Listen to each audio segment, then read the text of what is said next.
जय हिंद। हम लोग पिछले वीडियो में सीएनटी एक्ट से संबंधित 30 महत्वपूर्ण प्रश्न कर चुके थे। इस वीडियो में हम लोग 20 और महत्वपूर्ण प्रश्न करेंगे। तो चलिए शुरू करते हैं। अगर आपने पिछले वीडियो को नहीं देखा है तो उसे जाकर के आप जरूर देख ले, डिस्क्रिप्शन में मैंने लिंक दे रखा है। तो पहला प्रश्न आपका ये रहा, सीएनटी एक्ट के अंतर्गत कौन कौन सी धाराएं हैं जिसे भारतीय संविधान की 9वीं अनुसूची में आरक्षित किया गया है। वेरी वेरी इंपॉर्टेंट क्वेश्चन है। तो यहाँ पे आपका 5 ऑप्शन दिया गया है।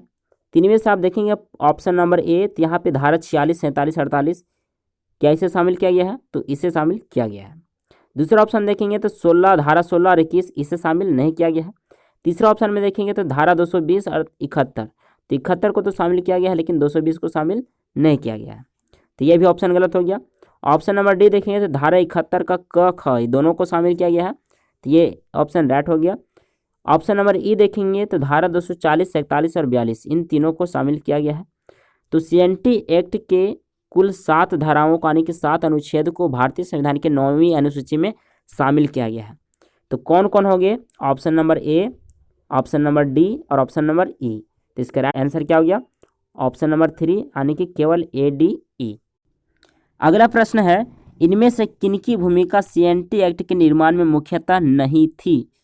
तो इसका राइट आंसर क्या आ जाएगा, ऑप्शन नंबर डी, कैप्टन रबसेज और केमक, इसकी भूमिका सीएनटी एक्ट में नहीं थी। बाकी सभी का था, कमिश्नर ग्रिमली और स्लेक इसका भी था, कैप्टन ग्रे का भी था, फादर हैपमैन जिसे सीएनटी एक्ट का पिता कहा जाता है इनका तो था ही, लिस्टर इसका भी था। तो कैप्टन रबसेज और कैमक इसका नहीं। कैप्टन रबसेज और कैमक इनके बारे में थोड़ा सा जान लेते हैं। देखिए कैमक जो थे, जोसेफ कैमक, इन्होंने पलामू, रांची और रामगढ़ जीत कर रामगढ़ जिला बनाया था। कौन जिला, रामगढ़ जिला। किसको इसको जीता था, तो पलामू, रांची और रामगढ़ को। जबकि रबसे जो था इरोरो के युद्ध में हो जनजाति को हराया और धनबाद को जीता था। किसको हराया था, हो जनजाति को। किस युद्ध में, रोरो के युद्ध में। कौन हराया था, तो रबसेज हराया था। आगे बढ़ते हैं। अगला प्रश्न है, सीएनटी एक्ट 1908 के पहले कौन सा सर्वे हुआ था। तो सीएनटी एक्ट 1908 के पहले जस्ट रिसेंट जो सर्वे था इनमें से कौन कौन महत्वपूर्ण है, तो यहाँ पे आप देखेंगे ट्रवर्स सर्वे ये भी हुआ था, कैडेस्ट्रल सर्वे ये भी हुआ था और थॉकवस्त सर्वे, ये तीनों हुआ था। यहाँ पे जो सबसे महत्वपूर्ण सर्वे है ट्रवर्स सर्वे और कैडेस्ट्रल सर्वे, इसको आप जरूर याद रखें क्योंकि एग्जाम में पूछा जा सकता है। तो इसका राइट आंसर क्या हो जाएगा, ऑप्शन ए बी सी तीनों। अगला प्रश्न, आदिवासी जमीनों की रक्षा के लिए एसीआर अदालतों का गठन किस अनुच्छेद के तहत और कब किया गया। एसीआर अदालत मीन्स होता है शेड्यूल एरिया रेगुलेटरी कोर्ट। तो इसका गठन जो किया था सीएनटी एक्ट के धारा 71 क के तहत और 1972 ईस्वी में इसका गठन किया गया। तो इसका राइट आंसर क्या हो जाएगा, ऑप्शन ए।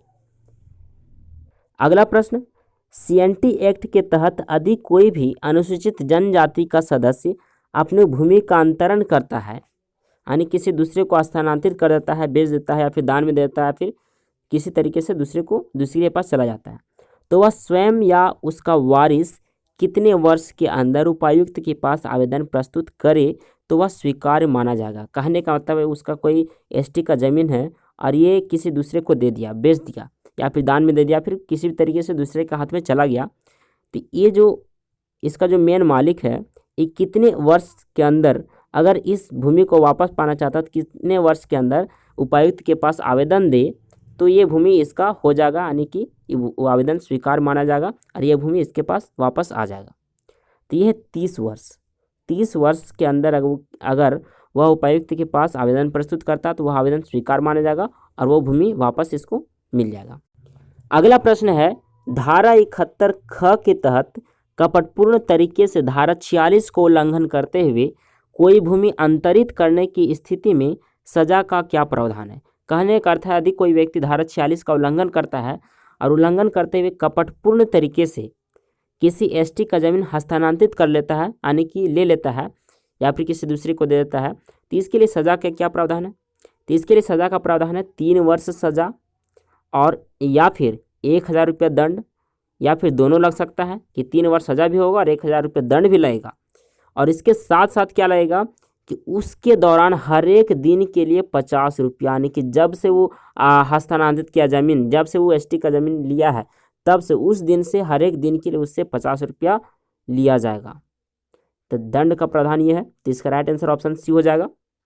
नेक्स्ट क्वेश्चन, किस धारा के तहत कोई भूमि अगर एक से अधिक जिले या अनुमंडल में स्थित है तो उसके वाद की सुनवाई उस भूमि के ज़्यादा हिस्से वाले जिले या अनुमंडल के अंदर किया जाएगा?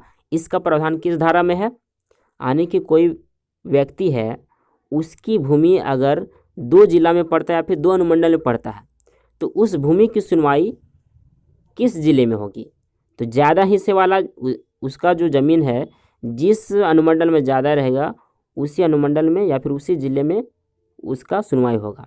तो इसका उल्लेख किस अनुच्छेद में या फिर किस धारा में? तो धारा 138 में। तो इसका राइट आंसर ऑप्शन बी हो जाएगा। नेक्स्ट अगला प्रश्न है, उपायुक्त द्वारा पारित आदेश के निष्पादन को निम्नलिखित में से किसको कुर्की और विक्रय से छूट प्राप्त होगी? तो निम्नलिखित में से किसे कुर्की और विक्रय से छूट प्राप्त होगी? तो इसका राइट आंसर ऑप्शन डी हो जाएगा। ये सभी यानी कि पहनने के वस्त्र और बिस्तर, इसको छोड़ दिया जाएगा। कृषि कर्म का औजार, मवेशी और कृषि हेतु बीज, इसको भी छोड़ दिया जाएगा। लेखा बही और निजी सेवा का कोई अधिकार है तो इसको भी छोड़ दिया जाएगा। इसके अलावा और क्या क्या है उसको भी जान लेते हैं। तो देखिए, घर की सामग्री और भवन जो कृषक का है उसे भी छोड़ दिया जाएगा। श्रमिकों या और घरेलू सेवकों की मजदूरी जो है उसे भी, और भावी भरण पोषण का अधिकार, यानी कि आने वाला समय के लिए वो भरण पोषण करने का उसके पास जो अधिकार है उसे भी छोड़ा जाएगा। यानी इसको भी कुर्की और विक्रय से छूट रखा गया है। और ये किस धारा में है? तो धारा 186 के तहत है। इसको आप जरूर याद रखें और अध्याय 16 में इसका उल्लेख है, कुर्की और विक्रय से संबंधित है। तो ये भी सवाल काफ़ी अच्छा था। तो इसका राइट आंसर ऑप्शन डी ये सभी। आगे बढ़ते हैं। अगला प्रश्न, धारा 62 के अंतर्गत किसी जोत के निर्धारित लगान के अपरिवर्तित रहने की अवधि कितनी है?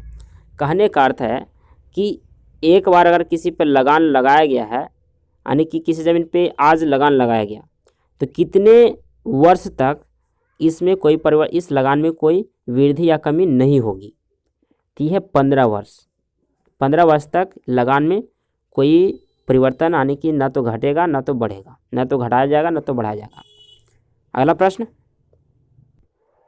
उपायुक्त लगान देने के बाद भी भूस्वामी के द्वारा किसी काश्तकार को अतिरिक्त किसी भुगतान की शर्तें रखने पर या भुगतान करवाने के विरुद्ध क्या दंड आरोपित किया जा सकता है? कहने का मतलब है जैसे भूस्वामी किसी रैयत से अगर टैक्स ले रहा है, लगान ले रहा है और उसके अलावा भी और भुगतान करवा रहा है, तो इसके लिए भूस्वामी को क्या दंड दिया जाएगा? तो इसके लिए क्या दंड है? 6 महीना कारावास या 500 रुपया या फिर दोनों। तो इसका राइट आंसर ऑप्शन डी हो जाएगा।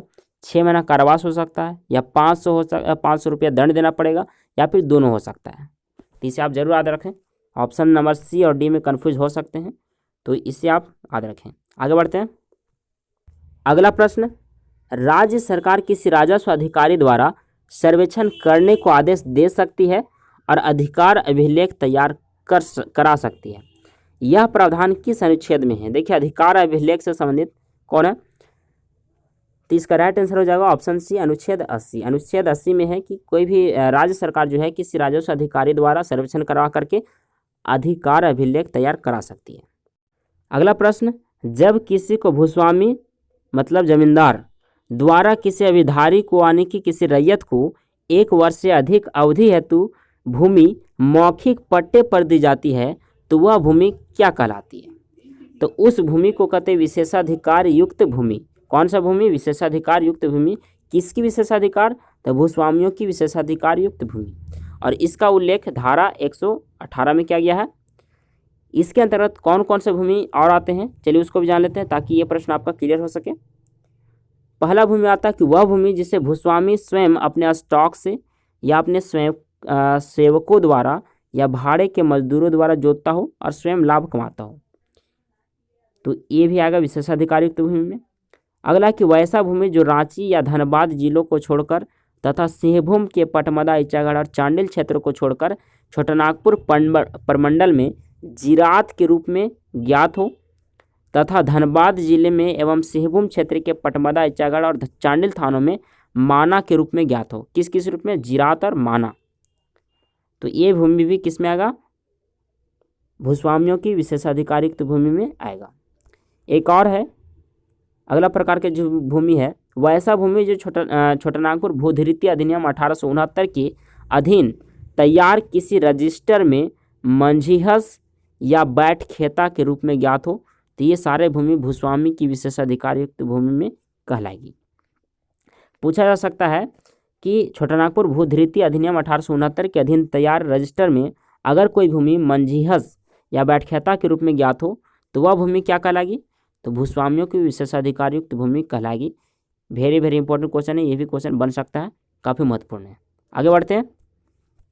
धारा 208 के अंतर्गत किसी काश्तकार के लगान बकाया की स्थिति में अगर किसी अनुसूचित जनजाति के रैयत की जोत का विक्रय किया जा रहा हो तो ऐसी स्थिति में अंतरिती कौन होगा, यानी कि लेने वाला कौन होगा।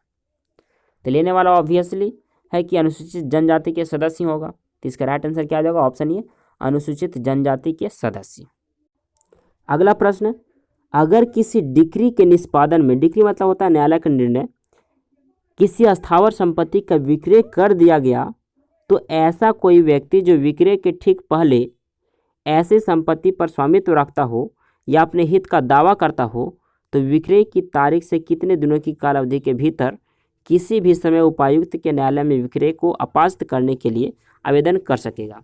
कहने का अर्थ है कि न्यायालय के द्वारा या फिर न्यायालय की सहमति से और उपायुक्त की सहमति से अगर किसी जमीन को बिक्री कर दिया गया है, इसको बेच दिया गया है, और इसका जो मुख्य मालिक है वो अगर बेचने के 90 दिन के अंदर अगर उपायुक्त के पास आवेदन दे देता है तो ये जो विक्रय किया गया है, ज़मीन को बेचा गया है, ये वापस उस मालिक को वापस मिल जाएगा और ये विक्रय क्या हो जाएगा, समाप्त हो जाने की इसको जो जिस आदमी को दिया गया उससे वापस ले लिया जाएगा। तो इसका राइट आंसर क्या हो जाएगा, ऑप्शन सी 90 दिन। और इसका उल्लेख किस धारा में है, तो धारा 212 में इसका उल्लेख है। अगला प्रश्न, उपायुक्त द्वारा निर्गत किए गए किसी आदेश की रकम 100 रुपये से अधिक और 5,000 रुपये से कम हो तो इस निर्णय को किस अदालत में चुनौती दी जा सकती है। काफ़ी महत्वपूर्ण सवाल है, तो इसका राइट आंसर क्या हो जाएगा, ऑप्शन बी न्यायिक आयुक्त की अदालत में। चलिए इस क्वेश्चन को और क्लियर करते हैं। यहाँ से कौन कौन से प्रश्न बन सकते हैं, जैसे देखिए, अगर आदेश की रकम 100 रुपये तक रहा, यानी कि 0 से 100 रुपये तक रहा, तो इसका शिकायत हम कहाँ करेंगे, इसके लिए हम कहाँ जाएंगे, तो उपायुक्त की अदालत में। कहाँ पे, डीसी की अदालत में। अगर 100 रुपये से 5,000 रुपये तक का मामला रहा तो कहाँ पे जाएंगे, आयुक्त यानी कि कमिश्नर के न्यायालय में। कहाँ पे, कमिश्नर के न्यायालय में। अगर 5,000 रुपये से अधिक का मामला रहा तो कहाँ पे जाएंगे, उच्च न्यायालय में। कहाँ पे, उच्च न्यायालय में। तो यहाँ पे किसका बात हो रहा है, तो 100 रुपये से लेकर के 5,000 तक का बात हो रहा है, तो इसका राइट आंसर क्या हो जाएगा, ऑप्शन बी आयुक्त के अदालत में, आयुक्त यानी कमिश्नर की अदालत में। अगला प्रश्न, धारा 241 के अंतर्गत मुंडारी खूंट कटीदारों की भूमि का अधिग्रहण किन प्रयोजनों के लिए किया जा सकता है। काफ़ी महत्वपूर्ण सवाल है ये भी, धारा 241। तो इसका राइट आंसर क्या हो जाएगा, देखिए यहाँ पे ऑप्शन जो दिया हुआ है, खैराती, धार्मिक और शैक्षिक प्रयोजन से, विनिर्माण या सिंचाई के प्रयोजन से, उचित मार्ग निर्माण। आप सीएनटी एक्ट में पढ़ेंगे कि केवल खनन कार्य और उद्योग के लिए ही आदिवासियों की ज़मीन का अधिग्रहण किया जा सकता है, लेकिन आप धारा 241 में पढ़ेंगे तो मुंडारी खूंट कटीदारों की भूमि को इन सारे कारणों से अधिग्रहण किया जा सकता है। तो दोनों में आपको अंतर याद रखना है कि मुंडारी खूंट कटीदारों की भूमि ये सारे प्रयोजन के लिए अधिग्रहण किए जा सकते हैं। तो इसका राइट आंसर क्या हो जाएगा, उपरोक्त सभी, ऑप्शन नंबर 4। अगला प्रश्न, छोटानागपुर काश्तकारी अधिनियम के उद्भव के कारण कौन कौन से हैं, यानी कि सीएनटी एक्ट 1908 के उद्भव के कारण क्या क्या है, तो जंगल उत्पाद उपभोग पर प्रतिबंध लगाना, अंग्रेजों के द्वारा प्रतिबंध लगाया गया था। आदिवासी भूमि का स्थानांतरण, मुख्य कारण यही था, आदिवासी भूमि का स्थानांतरण, यानी कि आदिवासियों की जो जमीन था तेजी से गैर आदिवासियों के पास हस्तांतरित हो रहा था। इसके बाद जो मुख्य कारण था, इसके अलावा उलगुलान विद्रोह भी था जो अंततः सीएनटी एक्ट लाने पर मजबूर किया। अगला है कि बैठ बेगारी प्रथा, ये भी था। तो इसका राइट आंसर क्या हो गया, ऑप्शन नंबर ई, ये सभी। अगला प्रश्न, 1908 से 2021 तक सीएनटी एक्ट में कुल कितने संशोधन हुए हैं। तो कुल मिलाकर के अभी तक 26 संशोधन हुए। कितना संशोधन? 26 संशोधन। पिछला बार कब किया गया था? तो 2016 में किया गया था, जिसे 2017 में जाकर के इस संशोधन को रद्द कर दिया गया। इसके पहले कब हुआ था? तो 1995 में हुआ था। कब हुआ था? 1995 में। इसको भी आप ध्यान रखें। अगला प्रश्न है 1908 से 2021 तक CNT एक्ट में कुल कितने संशोधन हुए हैं? तो इसमें कुल 26 संशोधन हुए हैं। अंतिम बार कब हुआ था? तो 2016 में हुआ था। इसके पहले 1995 में हुआ था। 2016 में जो संशोधन हुआ था, इस संशोधन को 2017 में रद्द कर दिया गया था। तो इसको भी आप ध्यान रखिएगा। आगे बढ़ते हैं। CNT एक्ट झारखंड के कितने जिलों में लागू है? तो देखिए, झारखंड के संथाल परगना क्षेत्र को छोड़ करके बाकी सभी जिलों में लागू है। संथाल परगना में 6 जिले आते हैं, तो बाकी कितने बच गए? 18 बच गए। तो 18 जिले में कौन सा एक्ट? CNT act. और इन 6 जिलों में कौन सा एक्ट? तो SPT एक्ट। अगला प्रश्न और अंतिम प्रश्न है, छोटानागपुर काश्तकारी अधिनियम 1908 लागू होने के पीछे प्रेरक विद्रोह किसे माना जाता है? मीन्स कौन सा विद्रोह था जो छोटानागपुर काश्तकारी अधिनियम 1908 को लागू करने पर मजबूर कर दिया? तो इसका आंसर आप कमेंट में लिखें। तो आज के लिए बस इतना ही। वीडियो अच्छी लगी हो तो वीडियो को लाइक और शेयर जरूर कर दें भाई लोग, और चैनल को सब्सक्राइब करना न भूलें। धन्यवाद।